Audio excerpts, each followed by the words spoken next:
ce sujet me motive parce que, en fait, c'est banal pour moi, j'en vois souvent. Et il y a dans nos démarches diagnostiques une part relativement importante. Finalement, on sait assez bien le faire, peut-être pas tout à fait assez bien, mais on sait le faire. Mais dans la prise en charge, on est absolument nul. Et ça, il va falloir que les choses changent.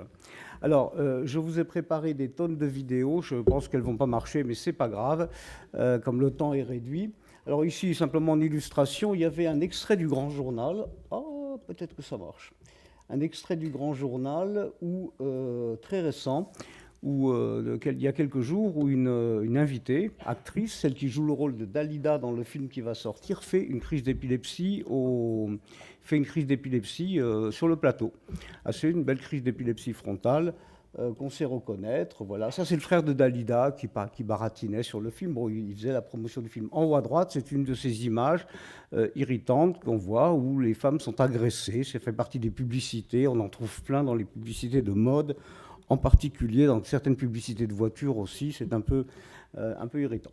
Alors, je vais vous parler de ce que c'est que l'épilepsie, les crises épileptiques, les crises non épileptiques, parce que les antécédents de traumatisme sexuel sont plus importants chez les patients et patientes qui présentent des crises non épileptiques. Mais là, on ne le sait pas au départ, parce que nous, ça fait partie de notre démarche diagnostique de faire la différence entre les crises non épileptiques et les crises épileptiques. Et puis, je vous parlerai de quelques mécanismes. Je vous parlerai donc de ce que sont les crises non épileptiques psychogènes et puis les crises d'épilepsie vraies, donc la maladie épileptique. Je vous donnerai quelques exemples. Alors, il y a une petite question technique à laquelle je n'avais pas pensé au départ, mais il est absolument exclu que mon diaporama soit mis en ligne avant que j'ai enlevé toutes les images dans lesquelles on pourrait reconnaître des patients. Donc ça, c'est absolument exclu. C'est un risque grave du point de vue légal. D'abord, il y a le contrat de conscience avec les patients. J'ai le droit de vous montrer des vidéos si elles sont accessibles sur Internet, des vidéos ou des photos, mais si elles sont accessibles sur Internet, c'est condamnable. Donc là, il faut faire très, très attention. Voilà. Alors, d'abord, pour ne plus en parler, quand on parle d'épilepsie, on pense épilepsie, criminel, dangereux, délinquant sexuel. Parce que le patient est épileptique, il a tous ces risques-là. Alors, il y a quelques observations. Elles sont complètement anecdotiques. Je pense qu'il y en a moins que dans la population générale. Les risques de violence. Alors, il y a une très belle étude. Bon, il y en a beaucoup d'études vieilles. Alors, j'en ai pris une qui est relativement récente, qui fait l'étude du risque de comportement violent, y compris violence sexuelle, mais une série de violences, les violences sexuelles ont été étudiées, après traumatisme crânien avec épilepsie séquelaire, donc une épilepsie post-traumatique. Alors en fait, le risque, vous voyez, par rapport à la population générale, il est augmenté, mais quand on fait le total des traumatismes crâniens avec épilepsie séquelaire, il est augmenté d'un facteur de 4,2 par rapport à la population générale, mais il est augmenté de 0, c'est-à-dire il est au niveau de la population générale, si on prend comme témoin les frères des patients traumatisés, épileptiques et délinquants. Donc il y a des facteurs qui sont des facteurs sociologiques, familiaux, et il y a bien entendu des tas de choses comme la consommation de drogue, etc., qui jouent. On a également des cas d'érotomanie, vous savez, l'illusion d'être aimé, ça donne des choses assez parfois rigolotes, mais souvent assez tragiques. Il y a quelques rapports chez les patients épileptiques, ça n'a vraiment aucune importance statistique. Et l'hypersexualité, on la trouve chez certains patients, mais c'est très souvent, même le plus souvent, une autosexualité, c'est-à-dire c'est des problèmes de masturbation compulsive, ce n'est pas des agressions sexuelles. On a en revanche quelques comportements agressifs qui sont post-critiques. Et il y a une observation dans la littérature qu'on a bien aimée, mais qui en fait est tout à fait exceptionnelle.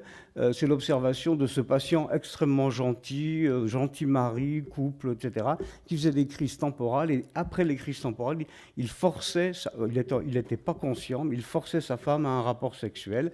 Elle s'en est plainte et lui était complètement désolé, etc. C'était à cause des crises, un comportement post-critique.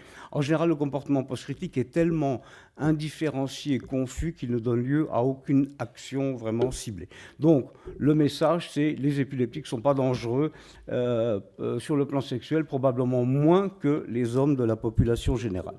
Alors, la définition de la crise d'épilepsie, survenue transitoire de signes et symptômes liés à une activité neuronale anormale, excessive, synchrone dans le cerveau, c'est ultra classique, c'est pour vous la rappeler parce que je sais que la plupart d'entre vous ne sont pas médecins. Ensuite, ça c'est la crise épileptique. L'épilepsie c'est différent. L'épilepsie c'est quand il y a des crises qui se répètent. N'importe lequel d'entre nous peut faire une crise d'épilepsie dans un contexte particulier, traumatisme crânien par exemple, hypoglycémie sévère, température très élevée. L'épilepsie, c'est un dysfonctionnement chronique, donc c'est un risque de crise répétée. Et on a fait la définition actuellement valable, on l'a rédigée au niveau international en 2005. Et moi, j'avais fait rajouter les conséquences neurobiologiques, cognitives, psychologiques et sociales de cet état, parce que c'est une maladie qui, objectivement, est assez embêtante, assez emmerdante pour les patients qui sont atteints, mais qui a des conséquences, en fait, qui sont très supérieures à ce qu'elles devraient être. Donc, elle a des conséquences sociales, psychologiques et autres qui sont très supérieures aux conséquences objectives de la maladie. Alors voilà, là, je ne vais pas aller dans le détail, mais sachez que l'épilepsie est une maladie purement organique. Ce sont des phénomènes quantifiables, enregistrables au niveau du cerveau. Les facteurs déclenchants, il y a toute une classification suivant ici la classification, la dernière proposition qui n'est pas officielle, les classes suivant les mécanismes. Mais sachez que tout ceci est tout à fait organique. Il y a des formes extrêmement variables d'épilepsie. Ce n'est certainement pas une maladie. Il y a 250 maladies différentes. On en est à 600 gènes différents impliqués dans l'épilepsie. Donc, sachez que c'est extrêmement variable, c'est tout un chapitre. C'est comme si vous pensiez que le cancer était une maladie. Le cancer, il y en a des centaines et des centaines de formes différentes. Alors, les crises non épileptiques. Les crises non épileptiques, en gros, pour simplifier, il y en a 3 catégories. Dans les crises psychogènes, il y a des crises qui sont organiques, comme des syncopes, des chutes de tension, etc. Là, on est dans les crises psychogènes. Eh bien, les crises psychogènes, il y a les mécanismes de conversion hystérique. Il y a les attaques de panique, ce qu'on appelle les crises de spasmophilie, qui peuvent ressembler à des crises d'épilepsie. Et puis, il y a la simulation consciente. Quelqu'un qui fait semblant, exprès d'avoir une crise, où il y a des phénomènes encore plus compliqués, pathologies purement factices pour des raisons d'intérêt, mais il y a aussi la perversion, etc. Donc ici, quand on est dans le domaine des traumatismes sexuels, on s'intéresse en fait, au phénomène de conversion. Donc, les manifestations critiques, on va parler de différentes choses. Les crises psychogènes d'abord, parce que c'est ce qui nous intéresse le plus quand on parle des violences sexuelles. L'association des deux. Il y a des patients qui font les deux, et puis des patients qui ne font que des crises d'épilepsie. Alors ici, il y avait une belle vidéo. Finalement, ce n'est pas très grave. C'est une crise tout à fait classique, hystérique, avec position en opistotonos, enfin très spectaculaire. Jeune fille de 14 ans, filmée par mes amis à Dakar. On a créé, il y a maintenant une douzaine d'années, une consultation d'épileptologie qui tourne très bien. Nos collègues sénégalais sont devenus vraiment des grands spécialistes de l'épilepsie. Ils filment des cas, et là c'était un phénomène d'hystérie de masse. Donc des filles qui sont mises dans une classe, dans un collège religieux, avec des bonnes sœurs, c'est pas un collège musulman. En fin d'année, elles avaient peur de l'examen, ils ont fait un problème d'hystérie de masse. Donc toutes les filles ont fait des crises dans la classe, mais c'était une chose particulièrement spectaculaire. Il y a eu, les marabouts sont venus pour désenvoûter, etc. Il y a ici, alors ce que je voulais montrer dans cette vidéo, c'est un comportement qui mime un petit peu le coït. Mais c'est vrai que ça existe et on a publié des cas d'une patiente ici qui était bien documentée, c'est une vieille publication, mais elle venait d'être violée et elle mimait au cours de crises qui n'étaient pas des crises épileptiques, elle mimait le comportement qu'elle avait eu lors de l'agression, c'est-à-dire la position, etc., mais aussi le fait qu'elle se défendait. Voilà. Alors là, c'est un phénomène historique, pas hystérique, mais historique, l'hystéroépilepsie de Charcot, grand neurologue français, qui décrivait, donc vous voyez les femmes en position, ce sont des crises non épileptiques qui imitent un peu les crises d'épilepsie. Ça, c'était tout le raisonnement des neurologues français. En fait, il y a un article récent qui détruit, qui attaque tout ça, et qui dit deux choses. Premièrement, toutes ces pauvres femmes qui étaient à la Salpêtrière étaient en fait des femmes largement violées, c'était des domestiques, des ouvrières, c'était des petites gens. Qui étaient largement violées, donc effectivement il y avait ce facteur de risque. Et deuxièmement, le comportement des médecins par rapport à ces patientes, les médecins et sans doute d'autres membres du personnel, étaient loin d'être irréprochables, aussi sur le plan sexuel. Donc il y avait différentes raisons, et c'est un peu une démystification de cette pathologie. Alors, c'est une agression qui nous vient de l'étranger. Je ne suis pas assez expert sur l'histoire de la salpêtrière, mais je pense qu'il y a du vrai dedans, parce que quand on voit le comportement, j'ai des exemples dans ma famille, il y a 3-4 générations, j'ai eu des histoires dingues dans les hôpitaux, en particulier à Paris. Donc, je pense qu'il y a pas mal de vrai là-dedans aussi. Les cadres diagnostiques, donc, les crises non épileptiques, CNEP, crises non épileptiques psychogènes, beaucoup de travaux sur la question. Je rappellerai simplement qu'une grande mise au point, revue de la littérature récente, faite par Ettore Beghi d'Italie, mais une revue vraiment internationale, a montré qu'il y a une corrélation, a confirmé, on le savait depuis longtemps, qu'il y a une corrélation très importante entre les antécédents d'abus sexuels et la fréquence, et plus importante chez les femmes que chez les hommes. Dans une étude un peu antérieure, 40%, c'est le chiffre qu'on retient en général, 40% des femmes présentant des crises non épileptiques psychogènes ont des antécédents de traumatisme sexuel. On trouve d'autres traumatismes qui sont le deuil, qui sont d'avoir été le témoin de violence, on a entendu un petit peu tout ça aussi, hein, et la violence médicale également, des femmes qui ont été traumatisées par un geste médical, qui n'était pas un geste agressif sur le plan sexuel, mais agressif en général. Et puis, chez ces patientes, une étude turque, alors il faut tenir compte des facteurs un petit peu culturels, mais en Turquie, la négligence, c'est-à-dire la négligence, le fait que les enfants n'ont pas l'impression de ne pas être aimés, de ne pas être pris en compte, et le premier facteur. Le deuxième, c'est les abus physiques, donc les traumatismes physiques, des enfants battus, et c'est avant les abus sexuels. Ça, c'est pour des travaux turcs qui sont relativement modernes. Pourquoi plus de femmes? Alors, il y a des tonnes d'hypothèses, mais il y a des explications qui ont une base biologique ou qui ont des démonstrations biologiques. Là, vous avez la représentation du cerveau. Le cerveau affectif, c'est ce que vous voyez au milieu, c'est le cerveau limbique. C'est là que se traduisent les gros traumatismes, les gros chocs affectifs. Et il est vrai qu'il a été démontré par des études que des chocs importants modifient la connectivité et modifient éventuellement l'anatomie de ces régions-là. Hein, parce que c'est un processus et des régions qui sont sans arrêt en train de se réorganiser. Et la connectivité cérébrale étant différente un peu suivant les sexes, c'est vrai que chez les femmes, les modifications peuvent être plus importantes. Donc, pour une explication, une partie d'explication de l'existence plus fréquente de crises non épileptiques chez les femmes que chez les hommes, sachant également que les traumatismes d'ordre sexuel sont plus fréquents chez les femmes que chez les hommes. Ici, pour faire du transculturel également, c'est lors d'une de nos missions au Mali, on a monté un réseau pour la prise en charge des patients épileptiques. Les collègues qui sont dans les villages nous appellent. Une fois, on est allé voir, on dit, bon, j'ai quelques patients qui me posent des problèmes. Il y en avait qui avaient des épilepsies sévères. Et puis, dans les quelques patients qui posaient des problèmes, cette jeune femme, pour laquelle, en réinterrogeant dans l'histoire, on a très clairement compris qu'elle n'avait pas des crises d'épilepsie. Elle était soignée pour une épilepsie alors qu'elle avait des crises non épileptiques. Et en fait, l'histoire, on n'a pas pu creuser, mais elle était victime de violences conjugales. Ça, elle avait 19 ou 20 ans, 3 enfants, ça c'est habituel dans les villages maliens, mais elle était malheureuse et victime de sévices. Ici, une jeune fille de 15 ans qui était traitée pour une épilepsie rebelle depuis 2 ans, beaucoup de crises, beaucoup de médicaments essayés, rien ne marchait. Vous ne voyez pas la vidéo, mais c'est une caricature de crise d'épilepsie. Et cette jeune fille avait en fait un gros problème. Elle était régulièrement violée par l'un de ses frères. Les parents, qui étaient des gens apparemment très gentils, n'étaient pas au courant. Hein, donc, ici, c'est une patiente handicapée qui, à gauche, fait une crise et à droite fait une crise non épileptique. Donc, ce n'est pas grave de ne pas voir les crises. La crise non épileptique est beaucoup plus spectaculaire que la crise d'épilepsie. Et on peut avoir ce genre de problème avec des mécanismes communs entre les deux. Donc, là aussi, des travaux qui ont cherché à mettre en évidence ces mécanismes.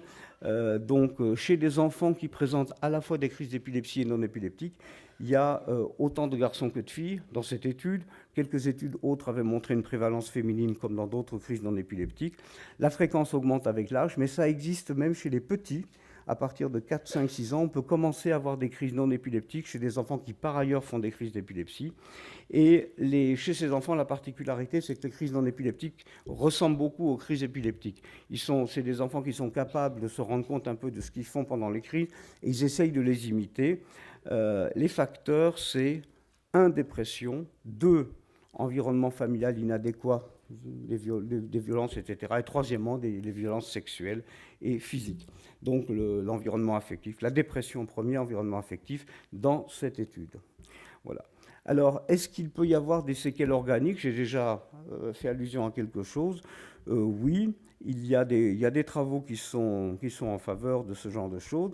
Un travail très récent qui a montré que les patients avec crise non épileptique avaient davantage de traumatismes psychologiques graves de l'enfance, mais la corrélation morphologique est que les patients avec traumatisme, qu'ils aient des crises d'épilepsie ou qu'ils aient des crises non épileptiques, bon, il y en avait plus parmi ceux qui avaient des crises non épileptiques, mais les deux avaient un volume hippocampique réduit. C'est quelque chose qui incite à penser qu'il peut y avoir des conséquences organiques de traumatisme de l'enfance. Alors ça peut éventuellement jouer aussi sur les épilepsies. Et chez les patients adultes, un travail un peu plus ancien, patients adultes avec des antécédents d'abus sexuels, il y avait une lésion nette du vermis. Ça n'a pas été confirmé ultérieurement, mais le vermis, donc c'est la partie centrale du cervelet, est une structure qui est très impliquée, dont les déficits sont très impliqués dans la genèse d'addictions, beaucoup plus que de crises, de phénomènes psychologiques autres, mais dans la genèse des addictions, il semble que ça joue un rôle. Donc ici, ça pourrait expliquer non pas les crises d'épilepsie, mais peut-être les phénomènes, les troubles psychologiques avec des addictions à différents produits illicites. Comparaison crise non épileptique, crise épileptique, là aussi une étude qui vient de Turquie. En fait, les études psychologiques montrent que les épileptiques ont un profil surtout d'anxiété et les patients non épileptiques ont un profil de séquelles de traumatisme de l'enfance avec des traits dissociatifs, ce qui permet en cas de doute diagnostique sur la nature des crises, de différencier un petit peu. L'anxiété, c'est majeur dans l'épilepsie et ce n'est pas majeur dans les crises non épileptiques. Il y a d'autres phénomènes en jeu. Ce qu'il faut retenir, évidemment, c'est que nos patients épileptiques sont extrêmement fragiles. Donc ça, c'est une constatation, j'en discutais un petit peu ce matin à table, etc. Les aspects psychosociaux, les jeunes épileptiques, les garçons, ils sont un peu en retrait, hypoactifs, ils n'ont pas de petites copines, ils font peu de choses. Les filles, c'est un peu différent, ils ont tous les deux un sentiment de dévalorisation, mais la fille, elle va être en quête affective, et en fait, on a chez ces filles une promiscuité importante, c'est des filles qu'on peut dire un peu faciles, il suffit de demander, hein, et parce qu'elles sont en quête affective, et il y a beaucoup de grossesses précoces. Alors que les garçons, les jeunes épileptiques mâles, ont très peu d'enfants jeunes, ils ont peu de contacts, ils n'ont pas de succès. Voilà. Alors, quelques histoires cliniques. Une patiente que je suis encore, que je vois moi depuis quelques années, depuis le milieu des années 90, elle a un petit retard de développement, scolarité limite. Elle a essayé un ESAT, aide par le travail, ça ne va pas. Bon, elle est seule, indépendante, elle est suivie en psychiatrie, elle est suivie sur le plan de l'épilepsie. Elle avait une épilepsie à 5 ans. Pas de lésion, elle a été suivie, elle a été traitée, ça allait à peu près, et puis ça s'est déglingué. Ça s'est déglingué, et en fait, on a appris tardivement. Moi, je la recevais avec son père en consultation, il était gentil avec elle. Et en fait, on a appris, une fois que le père est mort, on a appris qu'il la violait régulièrement. Et en fait, ils vivaient à deux, la mère était décédée, et le père avait fait de cette fille handicapée sa femme. Et bon, une fois que le père est mort, l'épilepsie s'est arrangée, mais les gros problèmes psychiatriques ont continué. Elle a été mariée une fois, ça a été une catastrophe, elle a divorcé, enfin bref, sa vie était fichue en l'air à cause de cet antécédent. Là, c'est une jeune femme de 28 ans, mère de 2 enfants, mariée, un jeune couple de classe moyenne, d'origine immigrée, mais de classe moyenne, très bien, très gentils tous les deux. Et en fait, épilepsie qui allait bien, elle était vraiment épileptique. Et puis, en fait, à un moment, ça déconne, elle se met à faire plein de crises, à résister au traitement, et on a appris qu'il y avait des gros problèmes. Elle nous l'a avoué, mais pas tout de suite, parce que culturellement, c'était difficile pour elle. Son mari l'a forcée à avoir des rapports extrêmement fréquents et douloureux, disons, et elle ne supportait pas ça, elle n'osait pas en parler. Ça s'était manifesté par des crises non épileptiques. Encore une autre histoire, une patiente donc, qui a maintenant dépassé la quarantaine, tout à fait normale. En fait, on apprend dans son histoire, à 15 ans, elle a fui le domicile conjugal, elle traînait, elle s'est fait mettre enceinte plusieurs fois, elle a eu des IVG, finalement elle s'est mariée, elle a divorcé. Maintenant, à partir de l'âge de 30 ans, elle s'est stabilisée, elle a un emploi stable, elle a un garçon de 17 ans qu'elle avait eu pendant sa courte période de mariage. Et puis bon, elle s'en sort bien, c'est une femme adorable, avec qui on peut parler, qui est bien. Mais en fait, son problème, on l'a appris là aussi tardivement, elle avait été violée entre l'âge de 9 et 14 ans par son frère de manière répétée. Finalement, elle avait été allée voir les parents lançaient la procédure judiciaire. Le frère a eu 5 ans d'emprisonnement. Et en sortant de prison, peu de temps après, il était drogué, etc. Il s'est suicidé. Donc c'était une histoire tragique. Et elle-même, donc, elle a une histoire qui a continué, elle a eu un traumatisme crânien récemment, etc. Voilà. Donc l'épilepsie était pas un gros problème chez elle, et en fait, cette histoire est une histoire qui n'a rien donné de spécial en dehors de gros problèmes sociaux, des problèmes psychologiques. Elle s'en était sortie, l'épilepsie est arrivée sur le tard. Donc là, il n'y a pas trop de choses. Alors en pratique, chez les patients épileptiques, ils sont souvent fragiles, que ce soit des filles, que ce soit des enfants, que ce soit des patients handicapés. Alors, il y a tout un chapitre sur les maltraitances des patients handicapés. Ce sont des victimes faciles. Et dans les centres spécialisés, contrairement à ce qu'on pense, c'est surtout les copains. C'est-à-dire que c'est les autres patients handicapés qui violent les filles, qui les forcent à des relations. Ce n'est pas toujours extrêmement violent, mais ce n'est pas souvent consenti, je ne pense pas. Et il y a également le personnel. Donc, vous savez qu'il y a des métiers qui attirent un peu les pédophiles et les prédateurs. Hein, il n'y a pas que le métier de gynécologue, hein, je dis ça pour Violaine, hein, il y en a d'autres. Voilà. Et puis, il y a des possibilités. Donc, quand il y a une maltraitance chez les patients épileptiques, et souvent on ne s'y intéresse pas, on ne pose pas la question, on ne sait pas, mais en fait, il y a des circonstances dans lesquelles on devrait y penser. Premièrement, quand une épilepsie survient chez un patient, une patiente en général, ou un patient, il y a aussi des garçons, hein, on en a parlé beaucoup avec les scouts, mais il y a des patients pour lesquels on se demande qu'est-ce qui se passe là. Alors, quand on va faire l'enquête, on doit y penser. Ça doit être plus fréquent qu'on ne le constate vraiment.